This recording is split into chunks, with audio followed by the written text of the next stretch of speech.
Assalamu alaikum, sister. Thank you for writing to our live session. As I understand your situation, you're a medical student. You're 20 years old. And for the past 7 months, you've been experiencing an intense fear of death. You feel like, you're going to die right then and there. You get a rapid heart rate, and it lasts for a while. You're also experiencing your mind wandering.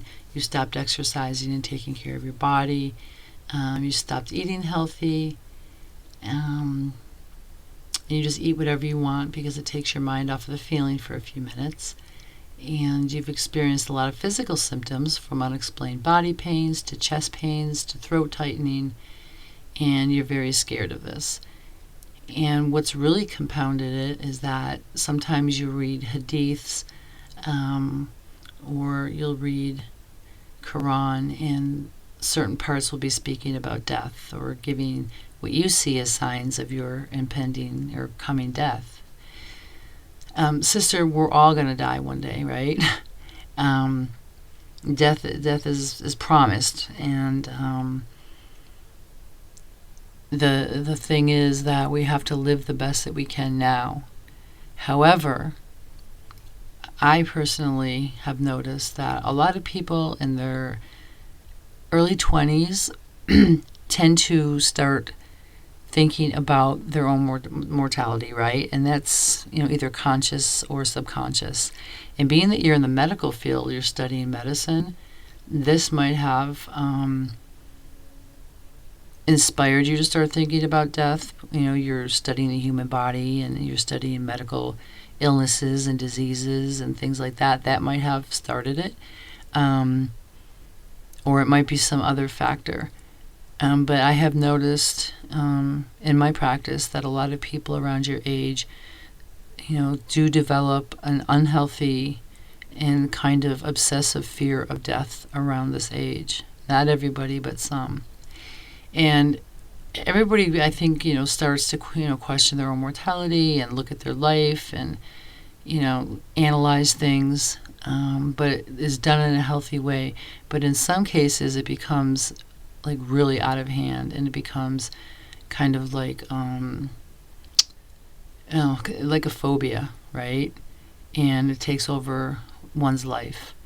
In your situation, based on the symptoms you're experiencing, such as chest pains and your throat tightening and, not being able to eat and feeling dread come upon you and your mind wandering and, all these symptoms are actually, symptoms of anxiety or panic disorder, right? When a person has anxiety or panic disorder, they can and they do develop an intense fear of dying because it feels like you're dying when you're experiencing these symptoms. That's very common, okay? It's a very common symptom of panic disorder or intense anxiety disorder is the fear of dying. And again, like I just stated, is because you feel like you're dying. The rapid heartbeat, and you can't calm down, and then you might feel faint, you get chest pains, your throat feels like it's closing, you can't breathe. And then you start to think, and then your mind really takes over and goes other places. And it kind of snowballs. Like when that happens, sometimes you fear it's going to happen again, and then it does, and then, it's just like a snowball effect. So I cannot diagnose you, but I do kindly suggest, sister, that you do seek out mental health counseling and be assessed for panic or anxiety disorder, and just to see what the therapist comes up with, because that's kind of what it sounds like to me. But again, I cannot diagnose you. The symptoms you've described are very typical of that, especially the fear of death and dying.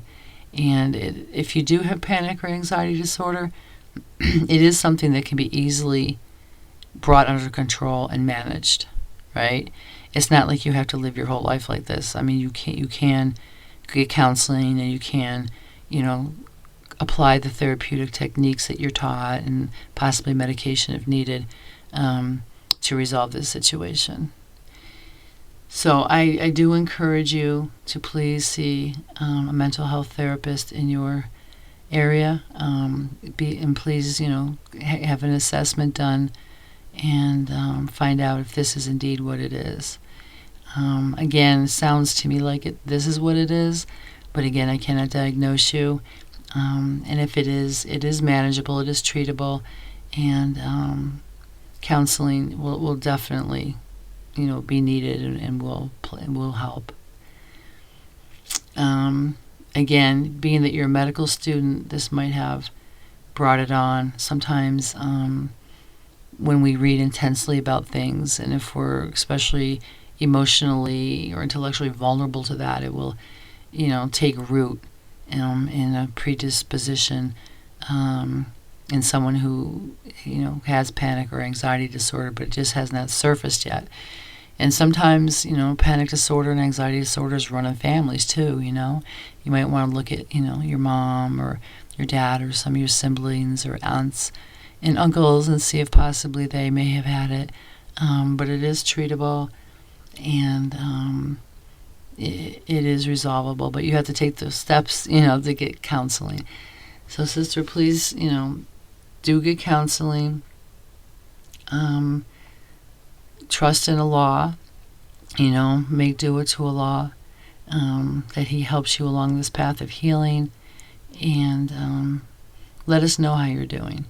I'm concerned, and I'm concerned not because I think you're going to die, but I'm concerned because I do want you, to be in counseling for this, because I know it is treatable, it is resolvable, and too often people live with this condition and these fears, and they don't address it, they don't get help, and it's so easy to just confront the situation and be assessed and go into therapy and be treated and be healed, right? Because I've seen a lot of people who've wasted like 5, 10, 15, 20 years of their lives living the way that you feel, right? Living with the thoughts they're going to die, when actually they don't have to live like that. They can, be treated, and it can be managed or cured. So I really encourage you to please, go to a mental health therapist or a community health care center in your area, and please be assessed and participate in the treatment that they recommend. I'm confident, inshallah, that this will be resolved. We wish you the best.